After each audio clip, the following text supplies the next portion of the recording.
Saya kasih rahasia ya. Ini diantara kita saja. Janji ya.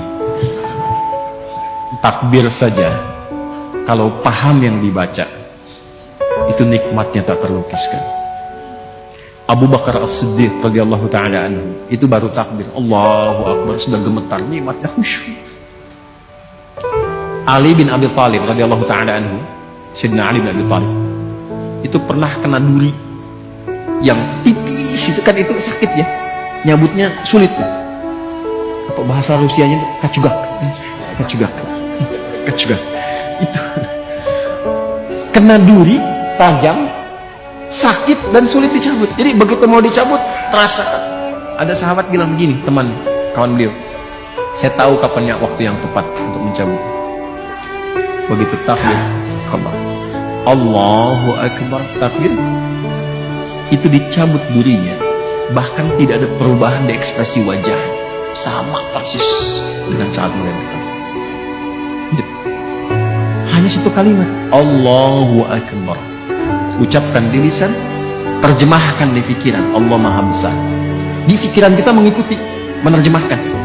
Sebab kalau pikiran tidak mengikuti, setan memiliki celah, namanya khanzab. Ada setan penggoda orang sholat, namanya khanzab. Saya tidak berani menjanjikan, tapi satu saat kalau kita nanti ada waktu, kita ngaji khusus fikih setan. Sepakat? Halo, jangan lihat saya begitu ya. Nanti ada 9 jenis setan yang harus kita waspadai. Dari mulai setan wudhu, setan rumah, setan kantor, terus setan pasar. Ada bu, setan pasar. Sekarang sudah mulai keren, jadi ke mall, gitu. Itu yang bikin ibu kalau ke mall itu pulang ke rumah masih ingat tas yang ibu lihat itu. Nah itu artinya pengaruh setan melekat sampai ke rumah, gitu. Ibu belanja tuh, padahal beli makanan aja, tapi pulang ke rumah mau tidur, tadi ada yang bagus deh pak, tas di sana itu, gitu. Nah itu ikut tuh. Udah lama, tas kan masih banyak tuh, yang penting fungsinya bisa jadi ibadah. Oh iya ya pak, ya Allah itu kan dihisab, tapi yang tadi juga bagus kok pak itu. Itu ke bawah. Itu setan pasar. Ya. Nah ini setan orang menggoda orang sholat.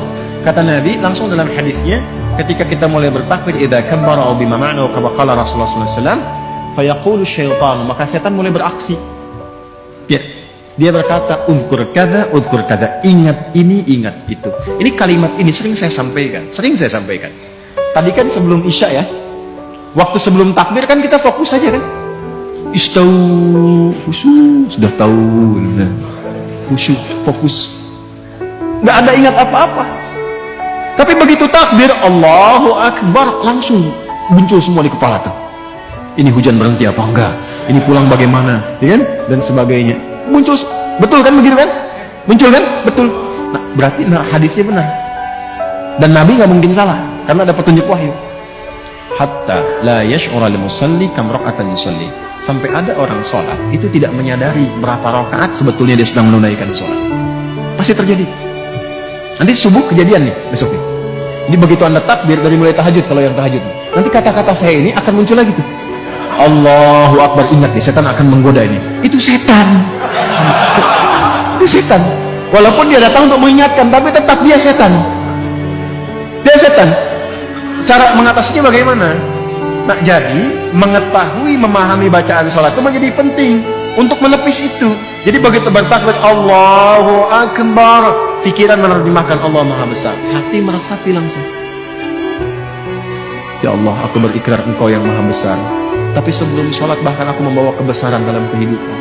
Sombong kepada kawan, merasa yang paling hebat dengan pasangan, yang tinggi dibandingkan dengan kawan, merasa yang paling agung, tinggi kedudukan dan sebagainya. Dibawa, bagaimana kalau Engkau wafatkan aku sekarang dan aku merasa dalam kebesaran itu? Tobat ya Allah, aku mohon ampun. Ini yang membuat Abu Bakar As-Siddiq radhiyallahu ta'ala anhu, sahabat terbaik, imannya tinggi, dekat dengan Nabi, hidupnya membersamai Nabi, hijrah jadi pendamping Nabi, di kuburan menjadi teman Nabi, di akhirat membersamai Rasulullah. Itu takbir Allahu Akbar sampai menangis menangis. Maka dalam kesadaran itulah kita mengucapkan Allahumma ba'id baini wa baina khataaya kama ba'adta bainal masyriqi wal maghrib. Khataaya, ya kecil di belakang itu ya pengakuan. Ya Allah, saya mengakui saya ini banyak salahnya. Hamba ini banyak maksiatnya ya Allah. Sedangkan hamba masih mengaku hamba-Mu. Hamba berharap surgamu, hamba berharap pertemuan dengan Rasulullah, tapi hamba mengakui hamba banyak dosa. Maka Anda katakan, kalau memang dalam sholat ini hamba pun masih membawa banyak dosa, ya Allah, dengan ampunanmu yang tanpa batas, mohon ampuni dosa hamba, dan jauhkan dari hamba sejauh-jauhnya, seperti engkau jauhkan timur dan barat yang tidak pernah bertemu. Hamba malu bertemu denganmu, ya Allah, dalam keburukan. Itu maksudnya. Maka kita katakan juga di doa yang lain, ada 12 jenis doa iftitah. Inni atau wajjahtu wajhiya lilladzi fataras samawati wal arda hanifan musliman wa ma ana minal musyrikin. Inna salati wa nusuki wa mahyaya wa mamati lillahi rabbil la syarika lahu bidzalika umirtu wa ana minal. Makanya doa itu seringkali disandingkan dengan pembuka juga iftitah. Allahu akbar kabira walhamdulillahi subhanallahi bukratan asila. Baru masuk ke wajah itu. Itu untuk menguatkan kepada jiwa. Ya Allah, aku merendah, aku pasrah. Hamba yang banyak salah. Aku hadapkan dirimu sepenuhnya, pasrah, sepasrah-pasrahnya pada penguasa langit dan bumi. Saya sholat, saya beribadah, bahkan hamba hidup, bahkan engkau wafatkan hamba sekarang dalam sholat. Hamba pasrah, ya Allah. Yang penting engkau akui hamba sebagai seorang muslim. Hamba berjanji, kalaupun setelah sholat ini diberikan kesempatan hidup, maka hamba akan menjadi muslim yang patuh dan baik setelah ini. Wa ana minal muslim. Buktinya apa? Setelah sholat dibawa nggak kalimat itu? Nggak terbawa karena belum memahami. Mau sampai kapan seperti itu? Sedangkan kita sudah ribuan kali menunaikan sholat. Kenapa dari sekian ribu itu tidak ada yang kita usahakan untuk menikmati sholat itu? Sudah nikmat belum? Tapi kan yang penting benar rukunnya, Ustaz, betul. Dan itu mengangkat kewajiban, menghilangkan dosa. Ada pahala kalau rukun terpenuhi. Tapi problemnya, ada nggak dampaknya kepada jiwa yang terasakan dalam menjalani kehidupan dunia? Sebab dulu orang sholat itu bukan hanya menggugurkan hukum, berubah menjadi orang baik. Paham?